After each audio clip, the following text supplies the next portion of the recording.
Number 1. In ancient Egypt, there was an interesting, almost bizarre belief connected with fertility and harvest.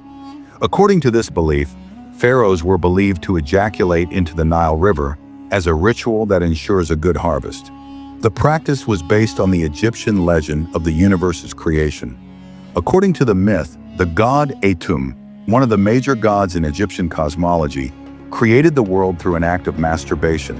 And from this legend, people believed that the pharaoh's ejaculation into the Nile would channel divine power into the land, promoting fertility within the land and thus creating prosperous crops. This ritual reflects the ancient Egyptians' deep connection with the natural world and their understanding of fertility as a divine force. It also highlights the cultural significance of the Nile, which was central to Egyptian agriculture and survival, influencing not only their daily life, but also their religious practices and beliefs. Number 2, Cleopatra, the last active ruler of the Ptolemaic Kingdom of Egypt, lived in a remarkable era. Yet surprisingly, she lived closer to the creation of the iPhone than she was to the construction of the Great Pyramid of Giza.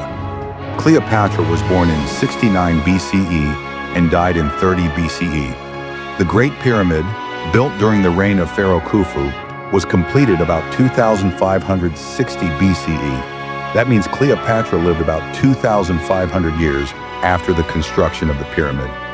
In contrast, the first iPhone was released in 2007 CE. That's a mere 2,000 years after Cleopatra's death, making her life closer to modern technology than to one of the most iconic structures of the ancient world. This striking comparison underscores how much time separates the ancient past from even recent history. It's very easy to consider Cleopatra to be a figure from a mythical past. Yet in truth, she was merely just a few generations from our modern times. And what this says to me is that human history has the enormous capacity to expand out with such speed, with all the technological and social development that takes place with that. And conversely, historical timelines are very often more interwoven than they may at first seem, with immense intervals between civilizations or events. Number 3. Ancient Egyptians used an interesting way to predict the sex of their unborn child using barley and wheat seeds. This ancient belief said that if a woman wanted to know whether she was going to have a boy or a girl, she would sow 2 types of seeds: barley and wheat. It was believed that the first seeds to sprout indicated the gender of the child. If the barley grew faster, it was considered to mean that the baby would be a boy. If the wheat sprouted first, it meant that the baby would be a girl. This practice was deeply rooted in the connection the ancient Egyptians had with nature, and the symbolism they associated with plants and fertility as a means of predicting and influencing the outcome of things in life. It also highlights how ancient cultures often relied on natural phenomena to answer complex questions about life, using rituals and customs passed down through generations. While this practice was far from scientifically accurate, it underscores the importance of fertility and reproduction in ancient Egyptian society, where family lineage and the continuation of the bloodline were significant. The belief in the power of plants to predict gender also ties into the broader significance of agriculture in Egyptian culture, where crops were seen as vital to both survival and spiritual balance. Number 4. One of the most unusual and intricate steps in the ancient Egyptian mummification process involved the removal of the brain, which was done through the nostrils. The brain was considered of little importance in the afterlife and was often discarded. To insert into the nostril, the embalmers used a long, hooked instrument, carefully breaking through the ethmoid bone to reach the brain. Once loosened, the brain was either pulled out or allowed to drain out through the nostrils. This process was part of a larger effort to preserve the body for the afterlife, where it was believed that the soul would return. The Egyptians understood that preservation was crucial for ensuring the deceased's journey to the afterlife. They carefully removed all the internal organs except for the heart, which they thought was essential for the person's spiritual survival. The removal of the brain, therefore, was in tandem with the Egyptians' belief in the preservation of the physical body in a manner that helped them in their religious ideology, which considered the need for the body to be in the best state for the soul to live eternally. While the brain's value was minimal in this regard, the care given to the rest of the body emphasizes the sophistication of Egyptian mummification techniques. Number 5. In ancient Egypt, for example, there were pharaohs who kept slaves covered with honey so that insects could not approach the royal courts, an extreme stretch in comfort and cleanliness sought by the elite. Furthermore, because of the sticky nature of honey, honey was applied to slaves' bodies so they could walk around serving as deterrents to the insects that plagued them most, like flies.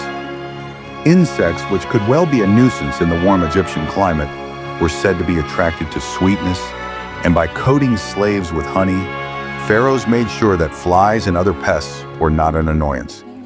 It was just one of many bizarre practices reflecting the unique and at times extravagant ways in which the wealthy and powerful showed their control over both the natural world and human resources in ancient Egypt.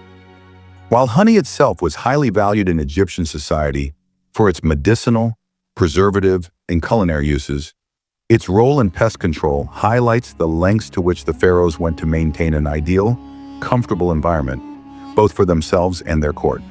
This also puts into light the many exploitative practices of the ancient royal practice, as slaves were used for a variety of purposes, both practical and symbolic of their master's wealth and power.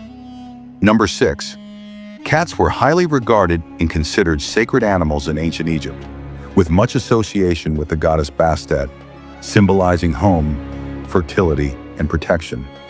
The respect of cats was such that, when a cat died, the Egyptians would go into deep mourning. One of the ways people showed their grief was by shaving off their eyebrows.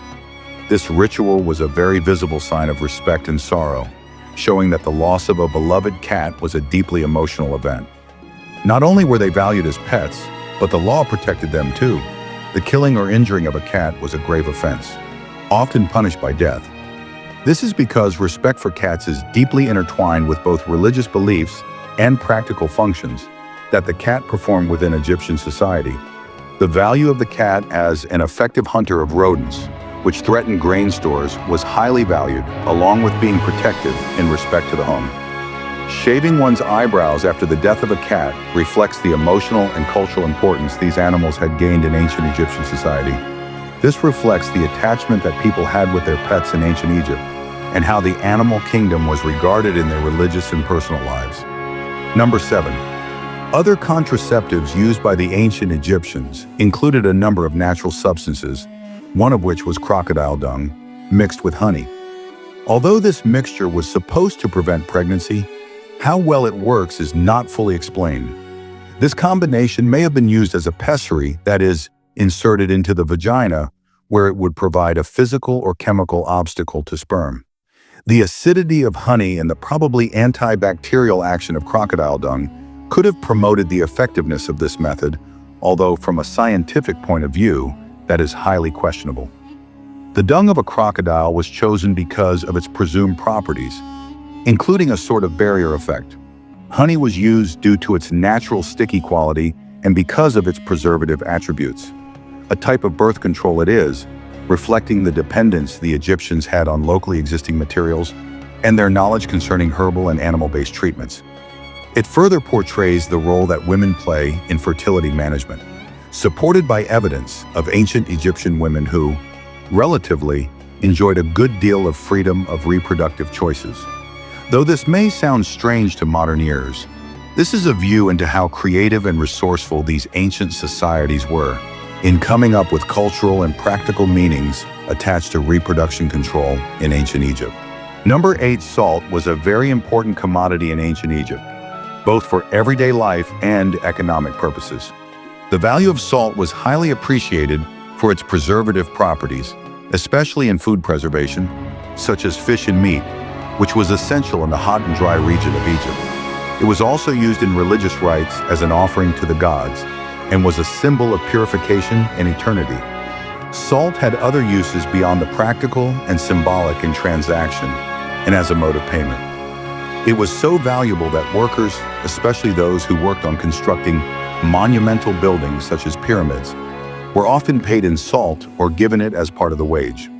Hence, the modern expression, "worth your salt," is derived, reflecting the ancient practice of compensating workers with this commodity so crucial to life. The importance of salt within the ancient Egyptian society, it shows many sides from a simple seasoning to economic relevance, trade, and spiritual practices.